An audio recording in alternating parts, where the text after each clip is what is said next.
Oke, baik. Di sini kami dari kelompok 16 RPL akan menjelaskan tentang dokumen SRS aplikasi toko retail dari yang telah kami buat. Next.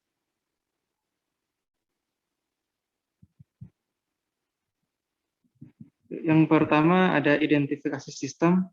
Di dokumen ini berisi daftar spesifikasi kebutuhan aplikasi toko retail online dengan identifikasi berikut: nama proyek pembuatan sistem toko retail online berbasis aplikasi Android, dan nama produk adalah toko retail. Yang kedua, deskripsi sistem aplikasi. Yang pertama, SI system adalah merupakan tindakan user secara manual pada sistem. Terdapat 4 algoritma atau langkah, yaitu yang pertama, customer masuk ke toko, yang kedua, customer memilih barang yang diinginkan, yang ketiga, customer memesan barang, yang keempat, customer melakukan pembayaran. Activity diagramnya seperti berikut. Selanjutnya ada to be system. To be system merupakan proses aktivitas yang akan terjadi jika program sudah dijalankan. Yaitu yang pertama adalah buka aplikasi, yang kedua menampilkan halaman utama, yang ketiga mendaftarkan akun, yang keempat login ke dalam aplikasi. Terdapat 2 fitur, yaitu fitur pertama adalah fitur profil, yang mana akan menampilkan data diri. Fitur kedua adalah fitur pengaturan untuk admin dalam mengkonfirmasi bayaran. Yang keempat, yang kelima adalah menampilkan halaman utama. Yang keenam, melakukan logout untuk customer dan admin. Dan yang terakhir, menutup aplikasi. Dalam pengembangan aplikasi ini dapat sangat bermanfaat bagi proses perbelanjaan secara online. Manfaat yang didapat berupa customer yang dapat berbelanja secara efektif dan juga dapat menjangkau customer secara lebih luas. Dan berikut adalah activity diagram untuk sistem yang online.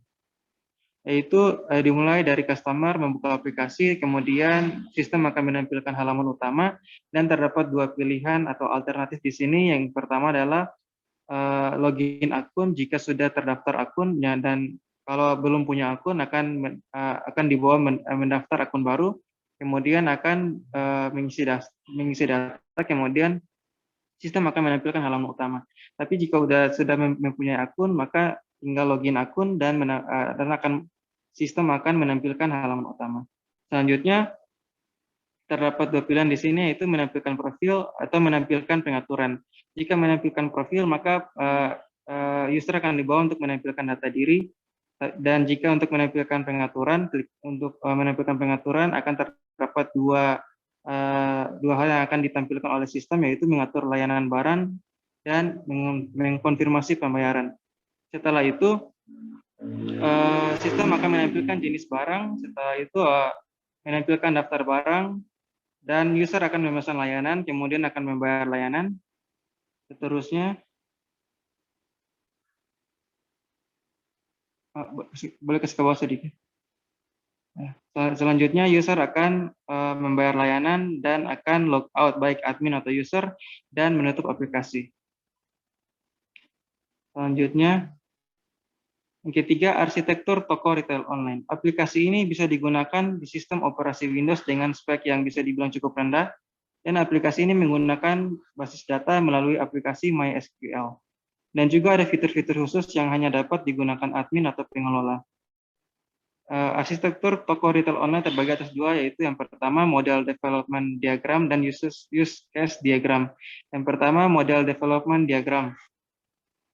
Boleh terus kamu. Arsitektur toko retail online ini menjelaskan tentang bagaimana relasi dan proses-proses dalam aplikasi ini dapat berjalan. Dalam aplikasi ini dijelaskan hubungan antara stakeholder, web server, dan database server dengan proses yang akan mereka lalui, serta output yang nantinya akan keluar. Ketika user merequest HTML, maka dengan adanya jaringan atau internet, request akan dikirim ke web server, kemudian mengambil data dari database server, lalu ditampilkan lagi ke stakeholders. Yang kedua, use case diagram. Seperti berikut. Di sini pelanggan dan admin dapat memesan barang dan juga dapat melihat informasi serta melihat jenis barang, serta pelanggan dan admin bisa saling mengkonfirmasi pembayaran barang. Dan yang terakhir, hanya admin yang dapat mengatur layanan barang. Selanjutnya untuk use case description terdapat 5 use case. Yang pertama yaitu use case melihat informasi. Nama use case melihat informasi, aktor ada admin dan pelanggan, deskripsi admin pelanggan dapat melihat informasi yang tersedia, normal course ada terdapat 3, yaitu yang pertama admin atau pelanggan membuka aplikasi toko retail online, yang kedua admin dan pelanggan login ke aplikasi, yang ketiga sistem menampilkan informasi yang tersedia.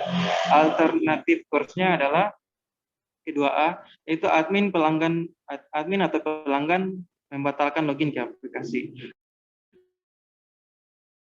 Preconditionnya tidak ada, post condition admin dan pelanggan keluar dari aplikasi, dan asumsinya tidak ada. Use case yang kedua yaitu use case melihat jenis barang. Nama use case adalah melihat jenis barang, aktor ada admin dan pelanggan, deskripsi admin dan pelanggan dapat melihat layanan yang tersedia. Normal course-nya terdapat 3, yaitu admin dan pelanggan membuka aplikasi, yang kedua admin dan pelanggan login ke aplikasi, yang ketiga sistem menampilkan layanan yang tersedia. Alternatif course-nya adalah admin atau pelanggan membatalkan login ke aplikasi. Preconditionnya tidak ada, post conditionnya admin pelanggan keluar dari aplikasi, asumsinya juga tidak ada. Selanjutnya,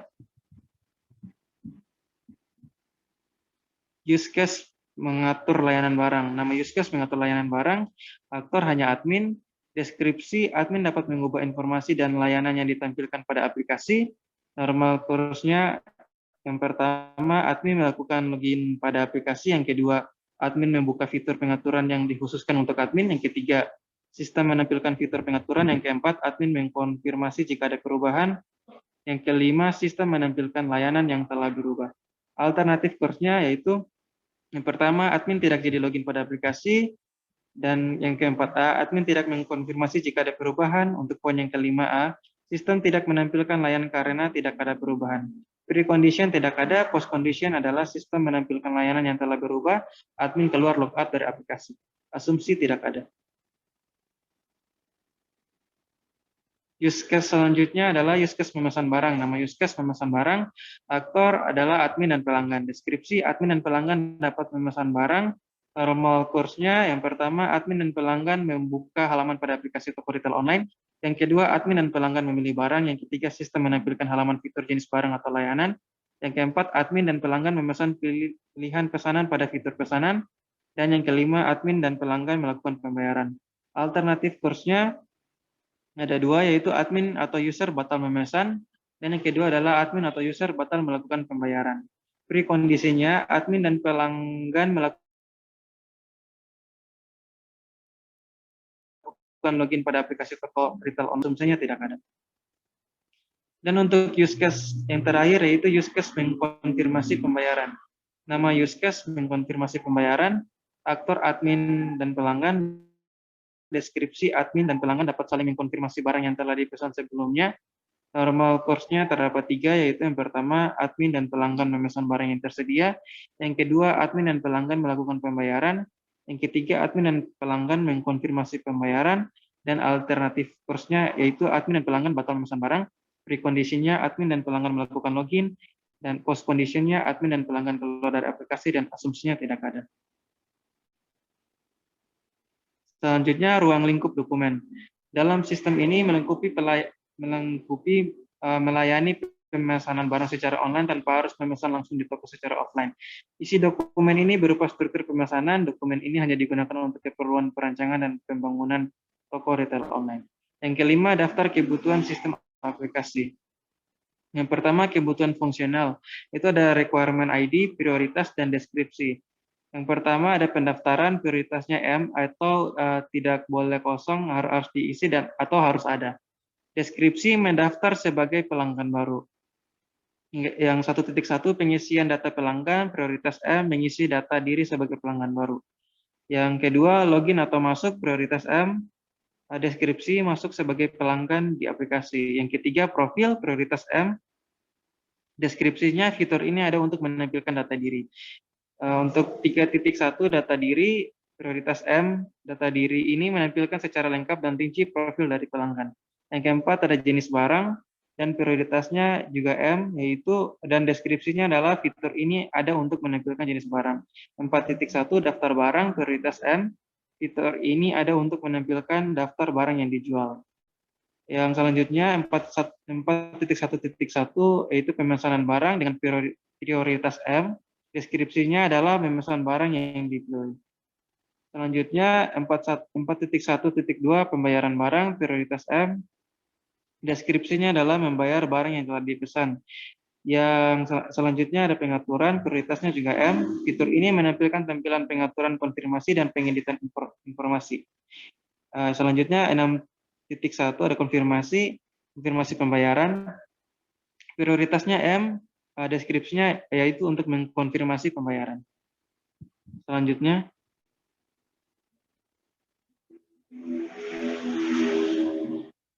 Selanjutnya 6.2 ada mengubah informasi layanan barang, prioritas M, deskripsinya untuk mengubah layanan. Dan yang terakhir adalah logout, prioritas M juga, dan untuk keluar dari aplikasi.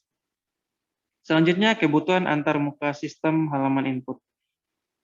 Yang pertama ada halaman input, ada logo toko, ada memasukkan data login untuk username dan password.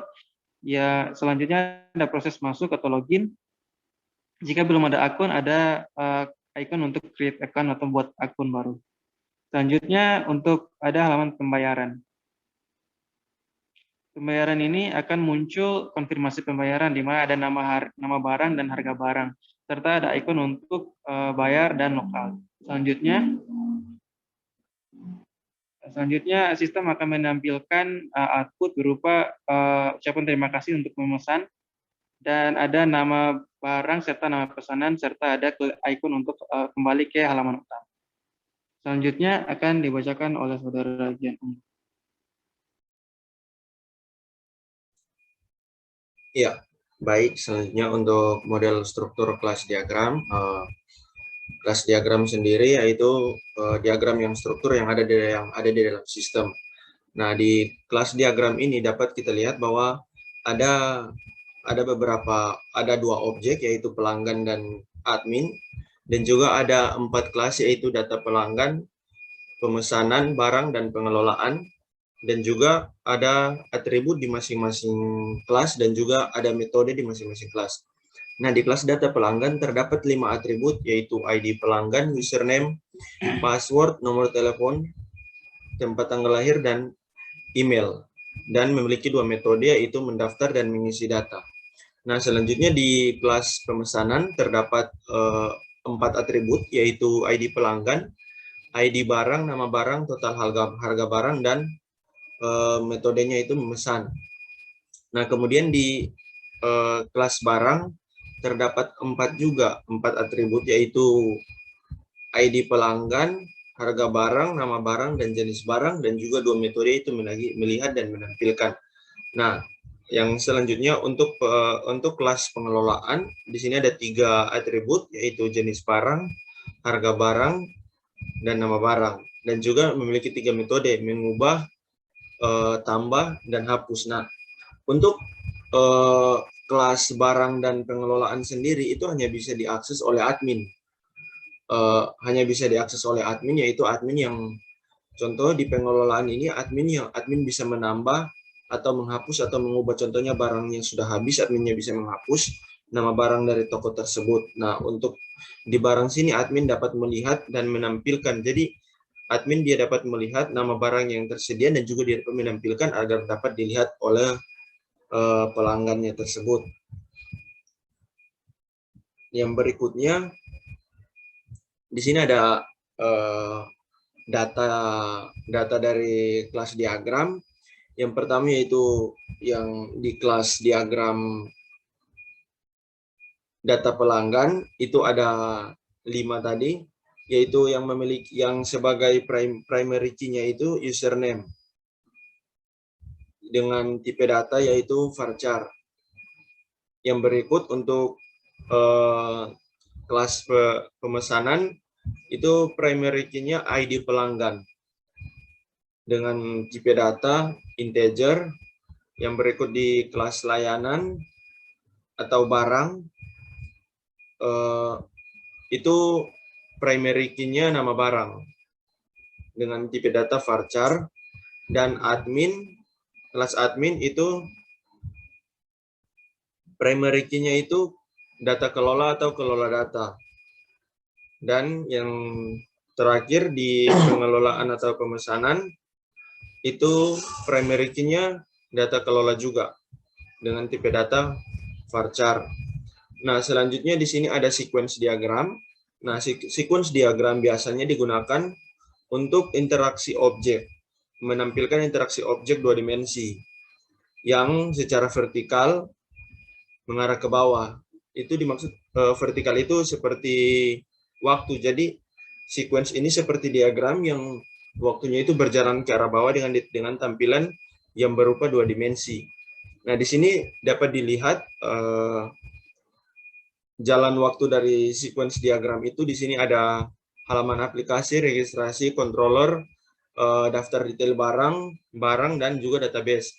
Nah, di sini ada user dan admin. Nah, di sini bisa dilihat pada diagram tersebut bagaimana jalannya sebuah aplikasi secara dua dimensi dalam waktu yang dihitung secara vertikal. Nah, selanjutnya ada ERD atau Entity Relation Database. Nah, di sini terdapat ERD itu biasa digunakan dalam desain sebuah database. Jadi, ketika kita mendesain sebuah database, kita biasanya menggunakan ERD. Nah, di sini ERD ini menggambarkan sebuah jalannya aplikasi. Nah, contohnya di sini entitasnya, bisa kita lihat entitas di sini ada pelanggan, barang, dan juga admin sebagai entitas, dan atribut dari masing-masing entitas dan masing-masing relasi. Di sini ada dua relasi, yaitu pemesanan dan pengelolaan.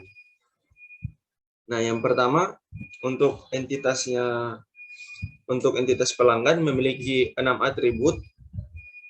Selanjutnya, untuk relasi pemesanan memiliki 5 atribut dapat dilihat, yaitu dia selanjutnya untuk entitas barang dia memiliki 4 atribut, di mana pelanggan dan barang memiliki relasi yaitu many to one. Selanjutnya untuk barang dan juga admin memiliki relasi yaitu one to one. Nah, selanjutnya ada kebutuhan adaptif. Pada aplikasi ini, pengguna dapat meminta invoice dari administrator setelah melakukan transaksi. Nah, yang berikut ada kebutuhan non-fungsional. Bahasa dalam aplikasi ini menggunakan bahasa Indonesia, serta keamanan sistem yang dibatasi oleh sistem pendaftaran dan registrasi agar bisa login ke akun pada aplikasi. Yang berikut penutup, dokumen ini mengacu pada draft analisa perancangan sistem perangkat lunak yang dikompilasi oleh Mner Stanley Carrow dan Hans Wauer. Yang terakhir, executive summary dalam pengembangan toko retail mobile ini dapat bermanfaat bagi pedagang yang dapat mengembangkan usahanya. Manfaat yang dapat kita lihat dari toko retail mobile ini berupa kemudahan dalam berbelanja dan memancing customer lain dengan beraplikasi. Ya, mungkin itu saja presentasi SRS dari kelompok kami. Kurang lebihnya kami